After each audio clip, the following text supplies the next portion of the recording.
नमस्कार दोस्तों, राधे राधे। स्वागत है आपका मेरे इस चैनल माँ धर्म गंगा में।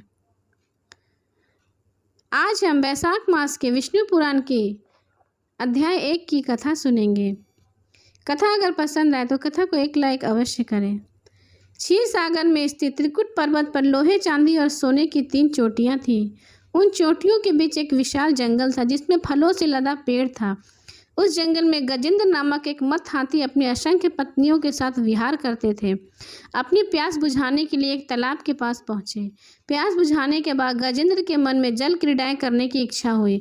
फिर वह अपनी औरतों के साथ तालाब में उतरकर पानी को उछालते हुए अपना मनोरंजन करने लगे। इसी बीच एक बहुत बड़ा मगरमच्छ ने गजेंद्र के दाएं पैर को अपने दाढ़ों से कसकर पकड़ लिया। इस पर पीड़ा के मारे गजेंद्र धिंकार करने लगा। उसकी पत्नियां घबरा कर तालाब के किनारे पहुंची और अपने पति के दुख को देखकर आंसू बहाने लगी। उनकी समझ में नहीं आया कि गजेंद्र को मगरमच्छ की पकड़ से कैसे छुड़ाएं।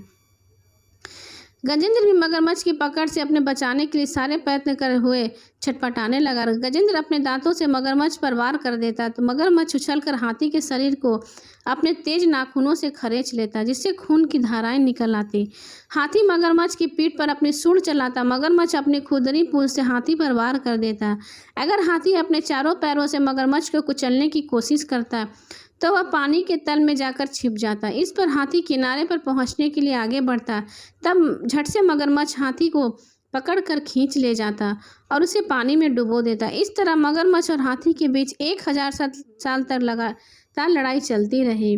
गजेंद्र अपनी ताकत पर विश्वास करते और हिम्मत के साथ लड़ता रहा। फिर भी धीरे धीरे उसकी ताकत घटती गई। मगरमच्छ तो पानी में जीने वाला प्राणी है।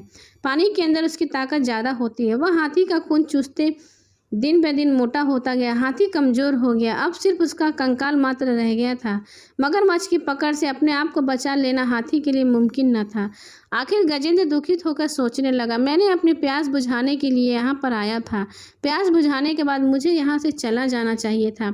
मैं नाहक क्यों इस तालाब में उतरकर, मुझे कौन बचाएगा। फिर भी मेरे मन में किसी कोने में यह यकीन जमता रहा कि किसी तरह मैं बच जाऊँगा। इसका मतलब है कि मेरी आशा का कोई आधार जरूर होगा। उसी को मैं ईश्वर कहकर पुकारता हूँ।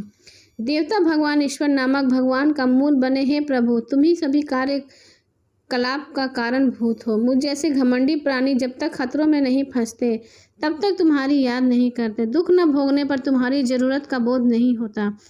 तुम तब तक उसे दिखाई नहीं देते जब तक वह यह नहीं मानता कि तुम हो, और उसके मन में यह खलबली नहीं मचती कि तुम हो नहीं। इस बार बराबर सोचने वाले गजेंद्र को लगा कि मगरमच्छ के द्वारा सताने वाली पीड़ा कुछ कम होती जा रही है। गजेंद्र ने जब ध्यान करना शुरू किया तभी मगरमच्छ के दाढ़ों के मसूड़ों में पीड़ा होनी शुरू हो गई। उसका कलेजा कांपने लगा। फिर वह रोष में आकर गजेंद्र के पैर को चबाने लगा। प्राणियों की बुराई या पीड़ा को तुम कम करने वाले हो। तुम सब जगह फैले हुए देवताओं के मूल रूप, हे भगवान, इस दुनिया की सृष्टि से मूलभूत कारण हो। मैं यह विश्वास करता हूँ अपनी रक्षा करने के लिए मैंने जितनी तीव्रता के साथ प्रार्थना करता हूँ तुम उतनी जल्दी मेरी रक्षा कर सकते हो। सब प्रकार से रूप धरने वाले वाणी और मन से परे रहने वाले, हे ईश्वर, ऐसे अनाथों की रक्षा करने वाली जिम्मेदारी तुम्हारी है ना।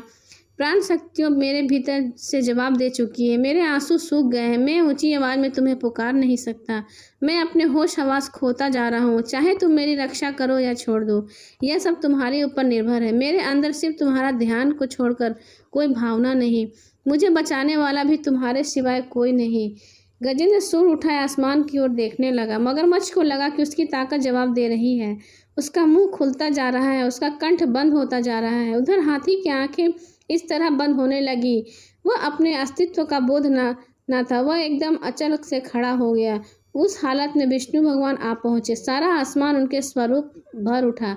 गजेंद्र को लगा कि एक अत्यंत सूक्ष्म कण है। विष्णु ने अपना चक्र छोड़ दिया और अभय मुद्रा में अपना हाथ फैलाया। बड़ी तेज गति के साथ चक्र काटते हुए चक्र ने आकर मगरमच्छ का सर काट डाला।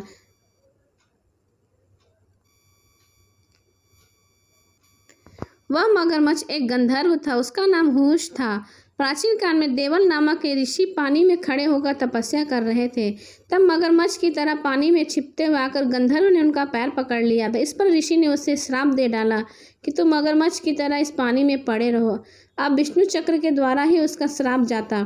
मगरमच्छ से छुटकारा पाने गजेंद्र को तालाब से बाहर खींचकर विष्णु ने अपनी हथेली से उस कुंभ स्थल को स्पर्श किया। उस स्पर्श की वजह से गजेंद्र अपनी खोई हुई ताकत पाने के साथ पूर्व जन्म का ज्ञान प्राप्त हो सका। गजेंद्र पिछले जन्म में इंद्रधूम नामक एक विष्णु भक्त राजा थे। विष्णु के ध्यान में मग्न राजा ने एक बार ऋषि अगस्त्य के आगमन का ख्याल न किया। ऋषि ने क्रोध में आकर उसे श्राप दिया कि तुम अगले जन्म में मत हाथी बनकर पैदा होगे। उसी दिन गजेंद्र के रूप में पैदा होकर उसने मुक्ति प्राप्त की। गजेंद्र मोक्ष की कहानी नैमिषारण्य में होने वाले सत्र याग में पधारे हुए सैनिक शौनक आदि मुनियों को सूत महर्षि ने बताई। मुनियों ने सूत महर्षि से कहा, मुनिवर, गजेंद्र मोक्ष की कहानी हमें तो सिर्फ एक हाथी जैसी मालूम नहीं होती, बल्कि सारे प्राणी कोटि के संबंधित मालूम होती। खासकर कई बंधनों और मुसीबतों में फंसकर तड़पने वाले मानव जीवन से संबंधित है। तब मुनि बोले, हाँ, गजेंद्र मोक्ष की कहानी एक सारलाप से भरी हुई, उसका अनंत जो जिस रूप में चाहे कर सकता है। काल तो विष्णु के अधीन है, इसलिए काल चक्र के परिभ्रमण में कठिनाइयां और समानताएं हल हो जाती हैं।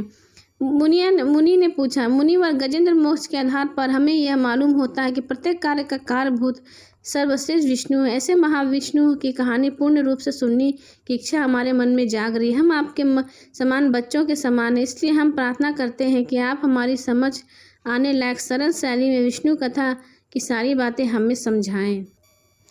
तब महर्षि ने कहा, भगवान विष्णु ने कई अवतार लिए। उनमें विकास की दशाओं के अनुसार दशावतार नाम से प्रसिद्ध 10 अवतार ज़्यादा मुख्य हैं। नर का अर्थ नीर है। विष्णु जल के मूल है, इसलिए वे नारायण कहलाए। नारायण से ही नीर या जल का जन्म हुआ। जल से प्राणी पैदा हुए। विष्णु मछली के रूप में अवतरित हुए। 10 अवतारों में पहली बार मत्स्य अवतार हैं। विष्णु जल से भरे नील मेघ में रंग के होते हैं। मेघ के अंदर जैसे बिजली छिपी हुई होती है, उसी प्रकार विष्णु स्वयं तेजमय हैं। उनके भीतर से उत्पन्न जल भी तेज से भरकर गोरे रंग का प्रकाश बिखेरता रहता। वही जल कारणद्वय क्षीर सागर है। एक समय की बात है, सत्यवत नामक राजश्री नदी में नहाकर नारायण का ध्यान करके जब वे अर्घ्य देने को हुए, तब उनकी अंजलि में सोने की रंग की एक छोटी सी मछली आ गई। सत्यवत उस मछली को नदी में छोड़ने जा रहे थे, तब वो मछली बोल उठी, हे राजन, हमारी मछली की जाति अच्छी नहीं होती है। छोटी मछलियों को बड़ी मछलियां खा जाती हैं। अगर उनसे बच भी जाए तो मछुआरे जाल में फंसाकर ले जाते हैं। इसलिए मैं आपकी शरण में आई हूँ। अंजलि में आई, कृपा कर मुझे आप ना छोड़िए। सत्यवत मछली को अपने कमंडल में रखकर अपने नगर में ले गए। वे महाराजा के रूप में राज्य करते हुए तपस्या करने वाले एक महर्षि राजा थे। विष्णु के परम भक्त और बड़े ज्ञानी थे। कमंडल के भीतर वाली छोटी मछली दूसरे दिन तक बड़ी हो गई और छटपटाते हुए आग्रह करने लगी, महाराज, मुझको कमंडल से निकालकर बड़ी जगह में पहुंचा दीजिए। इस पर मछली को बड़े नाद में छोड़ दिया गया। वह थोड़ी देर में बहुत बड़ी हो गई। तब सत्यवत ने उसे एक तालाब में डाल दिया।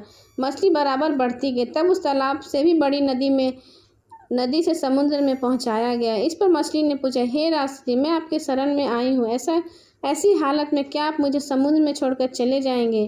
क्या मगरमच्छ और तिमिंगल मुझको निगल जाएंगे? सत्यवत ने कहा, हे महामीन, बताओ, मैं इससे बढ़कर तुम्हारे लिए क्या कर सकता हूँ? पल भर में 100 जन सौज बढ़ने वाले तुमको भला कौन प्राणी निगल सकता है? इति श्री पहला अध्याय समाप्त।